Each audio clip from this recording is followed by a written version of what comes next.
Fala aí galera do YouTube, tudo bem com vocês?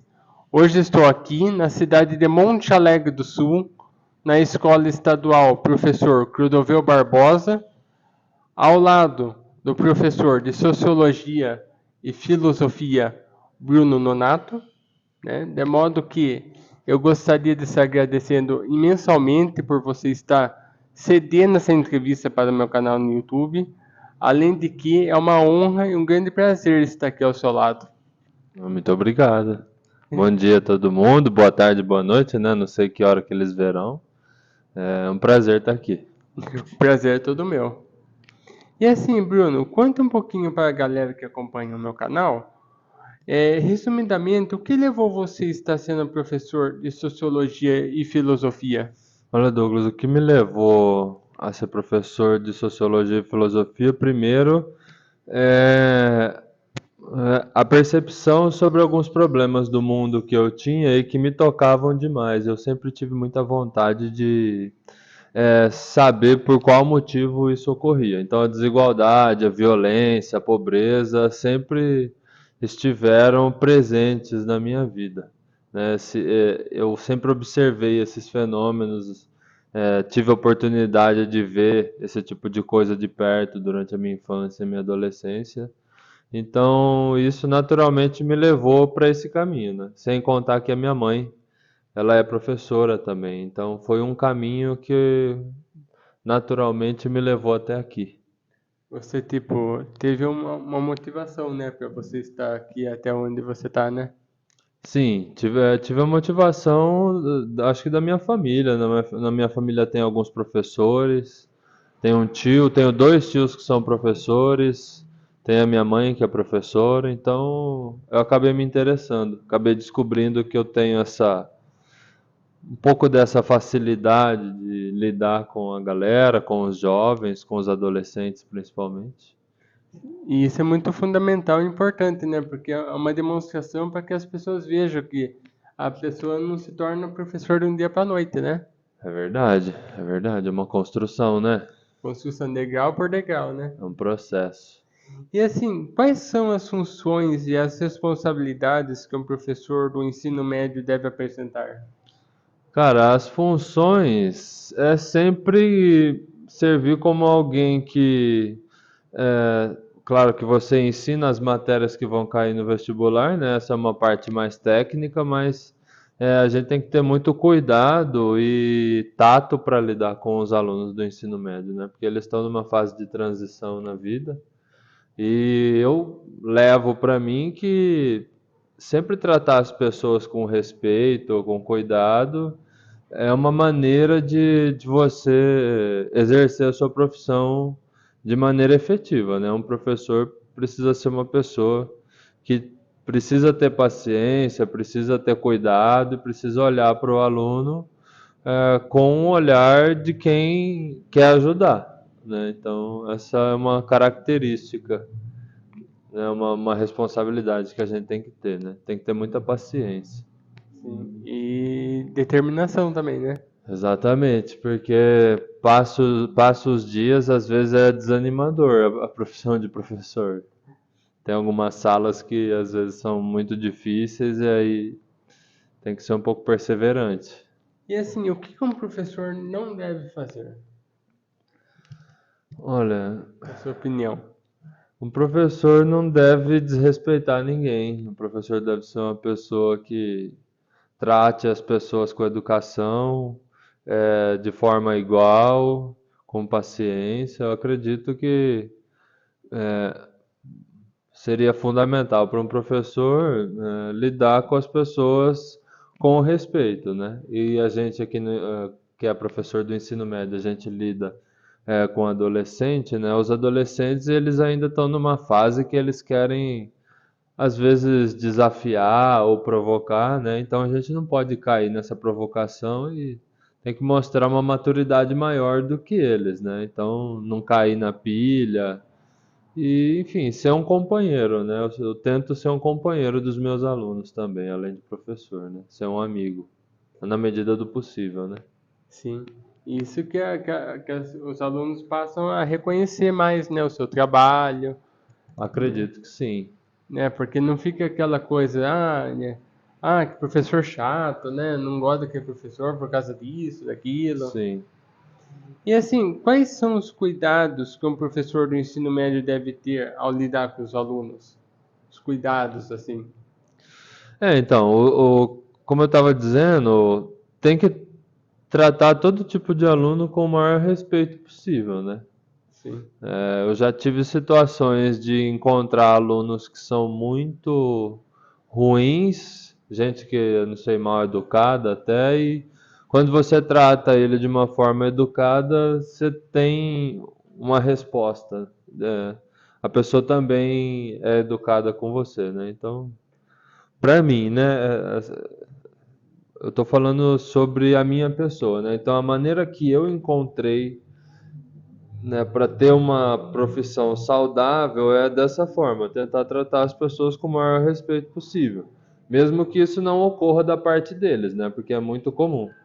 É sim. muito comum dentro das escolas, dentro do ensino médio, a molecada não te respeitar, né? Mas é um exercício, né, de humildade e paciência. Até a questão dos cuidados, até que entra na questão do autismo, né? Ah, Até a questão, tipo, você tem que ter um cuidado a mais, porque ter um novo sistema de ensino, né? Tipo, você dá mais atenção a respeito disso também, né? então, com certeza, para as pessoas que são autistas, a gente ainda está descobrindo, né, como que é lidar com essas pessoas, assim, no dia a dia, mas é muito saudável, é muito saudável. Você só compreender quais são as necessidades da pessoa e lidar com ela dessa forma, né? Eu acredito que não é um impedimento para nada, né? É só Sim. uma condição que a gente tem aluno autista aqui. Eu dei aula para um menino autista e, assim, é aquela fórmula, tratando as pessoas com respeito, com dignidade, já é meio caminho andado, né? Sim.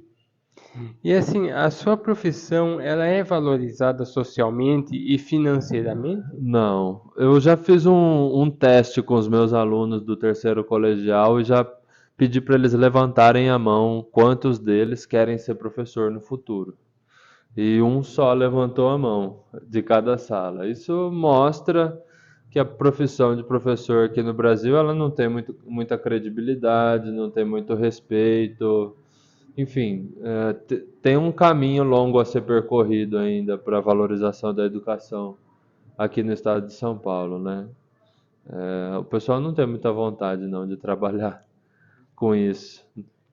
Mas socialmente é, tipo, vamos supor, você é um professor, que legal, eu gosto bastante dessa profissão, você acha que...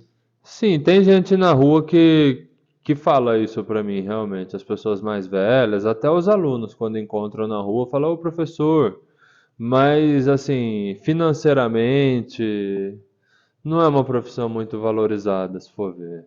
Sim, Entende? Não, realmente é uma pena, né? Porque é é, o esforço que vocês exatamente. fazem diariamente, né? Com ter um psicológico bom, né? Ter Sim. saber lidar. E assim, na sua opinião, qual é o papel dos pais em relação aos alunos do ensino médio? Ai, responsabilidade é total para mim. Os pais, dentro do ensino médio, têm a capacidade de orientar os alunos para que eles não façam, para que eles não percam algumas oportunidades. Eu estava conversando ontem, com a minha esposa e a gente estava falando exatamente sobre isso. Tem muitas vezes alguns estudantes que desistem de estudar ou querem desistir, e aí a função dos pais mostrar para os filhos que é em pouco tempo, o ensino médio são só 3 anos, que passam muito rápido, e um diploma do ensino médio no Brasil ainda vale muito, né? Então, a função dos pais é aconselhar, orientar, direcionar, e a gente sente falta aqui na escola. Algumas classes em que os pais não vêm muito na reunião de pais são as classes geralmente piores.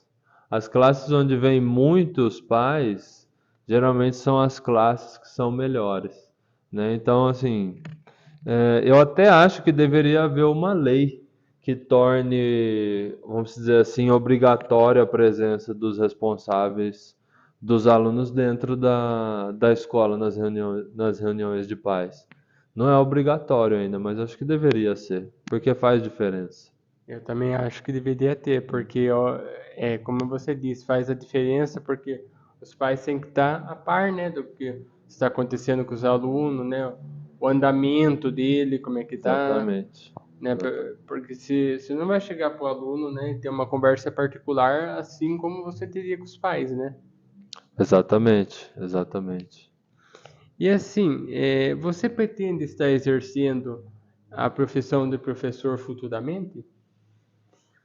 Olha, Sempre? Douglas, eu pretendo, como eu fiz mestrado recentemente, eu terminei o meu mestrado, eu pretendo evoluir na minha carreira, vamos dizer assim, tentar não, né? Construir uma carreira em que eu consiga dar aula em faculdade também, né? Então eu pretendo mais para frente, não sei se agora é o período, mas eu estou me preparando para isso, de ser um professor universitário também, eu penso nisso, né? Eu penso Sim. continuar sendo professor, eu penso. Mas você não vê fazendo outra coisa.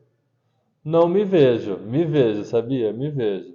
Eu sou uma pessoa muito plural, faço muitas coisas, gosto de muitas coisas, então a profissão de professor, ela acho que ela veio a calhar com a minha personalidade, assim, acho que eu compreendi que eu consigo ser um bom professor, mas eu também gosto de muitas coisas nesse mundo, sabe? Gosto de mexer com a internet, gosto de fazer esportes. Então, toda profissão que vá nesse sentido, que toque esses âmbitos da vida, eu acho que eu me interessaria. Sim. E como você pode despertar o interesse dos alunos por uma disciplina como sociologia e filosofia? A sociologia e a filosofia, elas têm a capacidade de mostrar um mundo para gente que às vezes a nossa ignorância não permite a gente ver, né? Então, esse mundo que a gente vive é um mundo que tem alguns problemas sociais, tem, não sei, enfim, tem muito tipo de problema que ocorre nesse mundo e a sociologia e a filosofia, elas têm uma capacidade de mostrar para a gente um entendimento sobre esses problemas, né? Então, igual eu estava falando para você sobre a desigualdade, a pobreza, todos esses problemas, a sociologia e a filosofia discutem densamente esse tipo de questão, né? Então, para quem quer ser um professor, que ainda não quer ser um professor, se tiver vontade de compreender melhor o mundo e as relações sociais, eu aconselho fazer um curso de Sim. ciências sociais, que é o curso que eu fiz.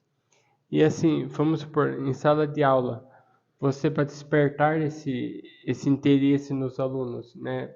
Porque nem às vezes nem todo mundo geralmente gosta de sociologia e Uhum. filosofia, né? É. Como que você usa uma habilidade para estar fazendo com que os seus alunos se interessem pela disciplina? Olha, eu sou uma pessoa que gosto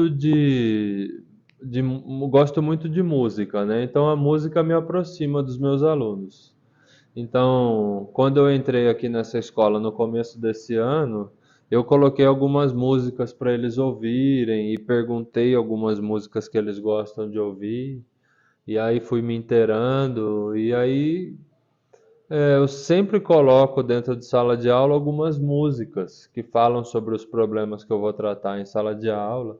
Geralmente músicas que eles conhecem, eu gosto bastante de rap. Às vezes coloco até funk, assim eu não tenho nenhum preconceito quanto a isso. Desde que a música comunique o que eu quero explorar dentro da sala de aula, eu coloco, né? Então, assim, dialogar com os jovens com uma linguagem que eles estão acostumados é uma chave para a gente ter prender a atenção deles. E assim, até mesmo com trabalho extracurriculares também, né?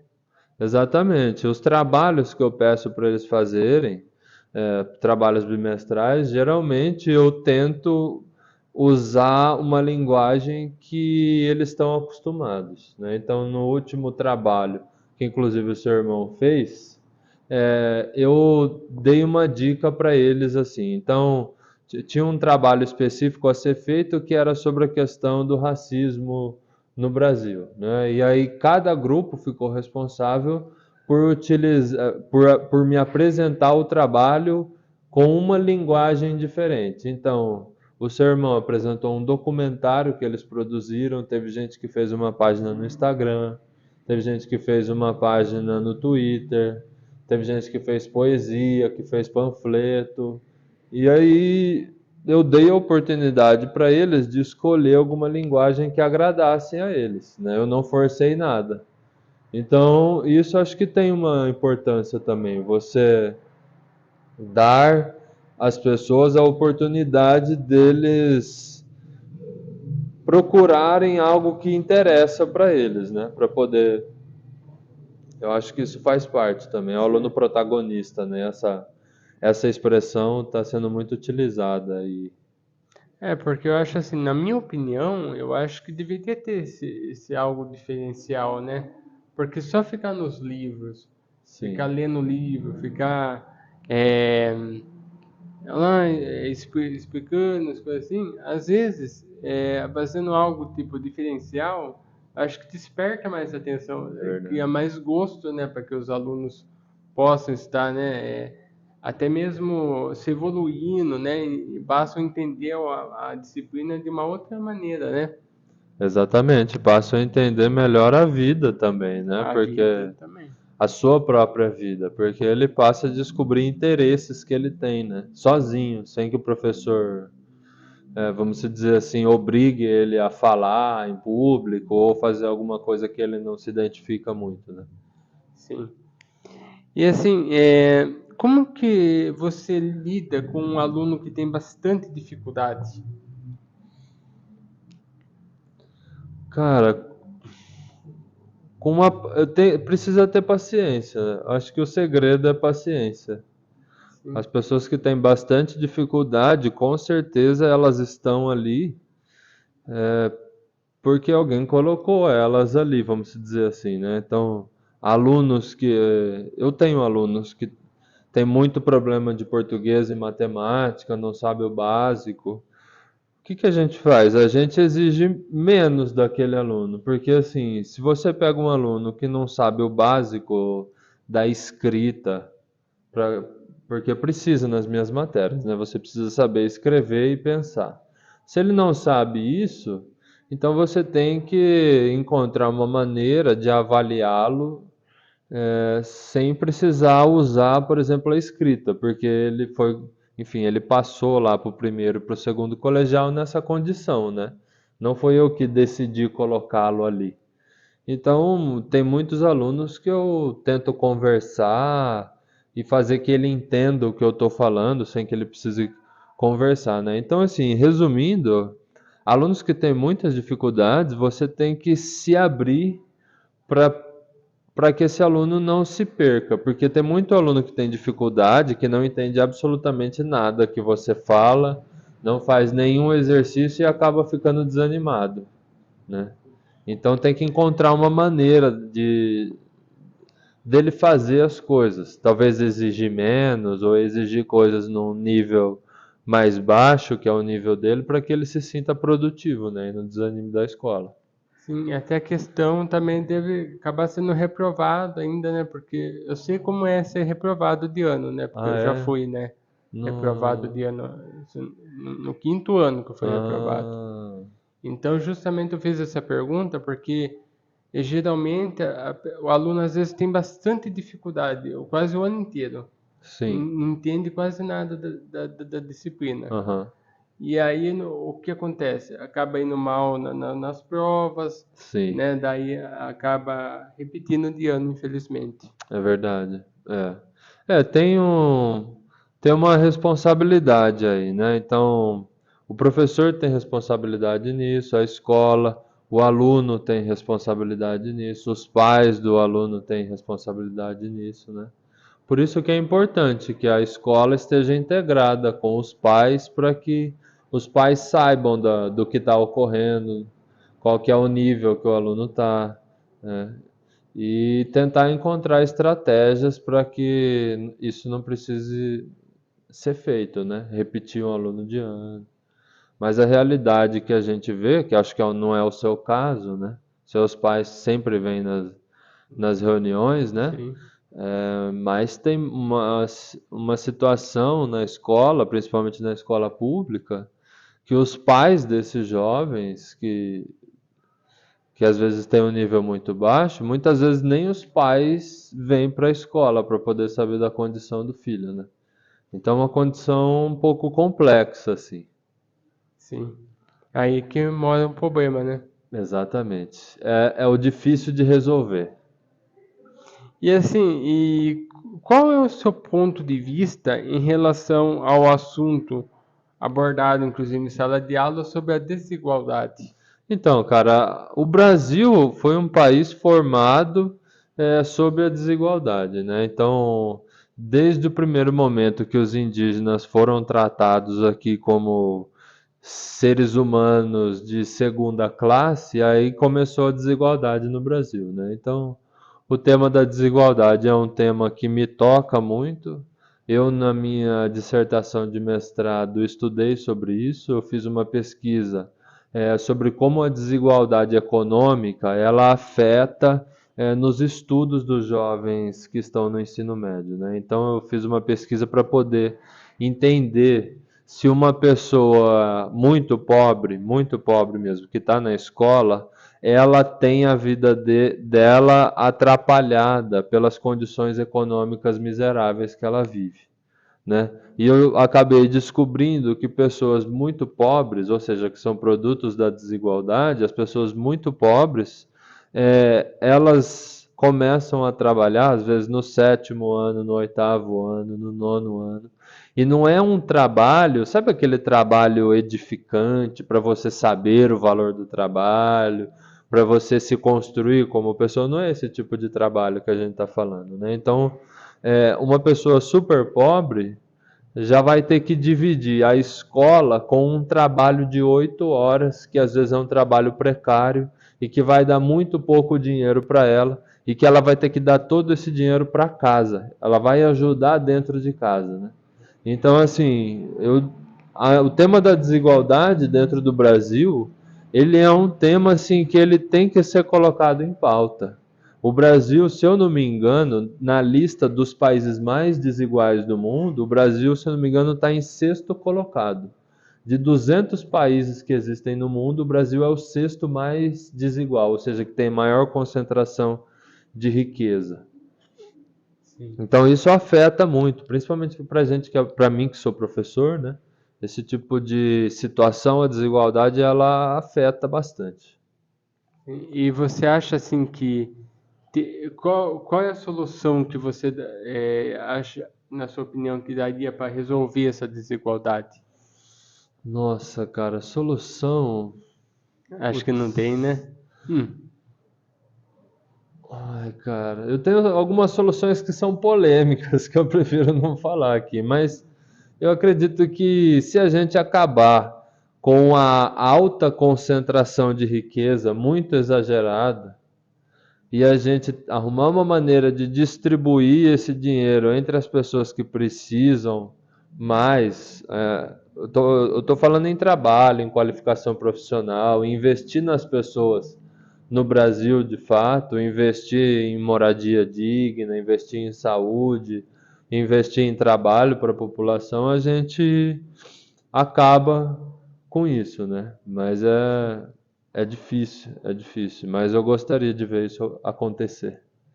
Gostaria muito. Eu também. E assim, para estar finalizando a nossa entrevista, qual é a mensagem que você diria para quem gostaria de estar seguindo a sua profissão? A mensagem, se você for jovem, já vai treinando a sua paciência, Sim. estude, é, compreenda o público que você está trabalhando, quais são os gostos deles, o que eles fazem, enfim, para poder estar inserido na profissão, né? Para não ficar deslocado. Isso é o que eu procuro fazer. Então, recentemente eu pedi para um aluno meu, que é da sala do seu irmão, pedi para ele me enviar uma playlist que ele está ouvindo no Spotify para eu me atualizar.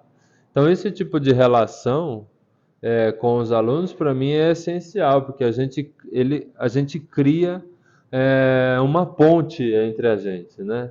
Uma ponte entre as gerações. Então, uma geração que se dispõe a entender e a compreender o que a outra geração está vivendo, com certeza abre portas para que essas gerações não se apartem, entende? Por exemplo, ó, você está aqui e tem ali o cameraman que é o seu pai. O seu pai topou participar do seu projeto e está aqui. Então, entende? Sim, Esse lance de você compreender o ser humano que está se relacionando com você, de entender os gostos dele, o que ele. E estar junto com ele, isso é fundamental. Isso é fundamental. Eu acho que os professores aprendem muito dessa relação dos pais com os filhos, relações saudáveis, né? Eu pretendo ter uma relação assim com o meu futuro filho ou filha que eu tiver, né? Então tá sempre presente, tá sempre com uma paciência, com uma vontade, uma curiosidade de participar da vida dessa pessoa.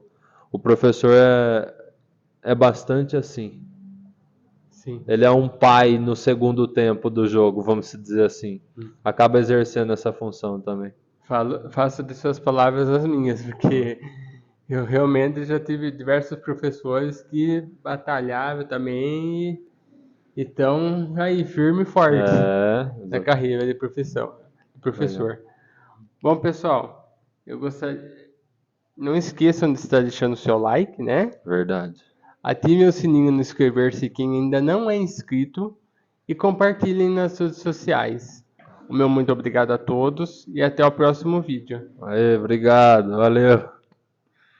Muito bom, hein?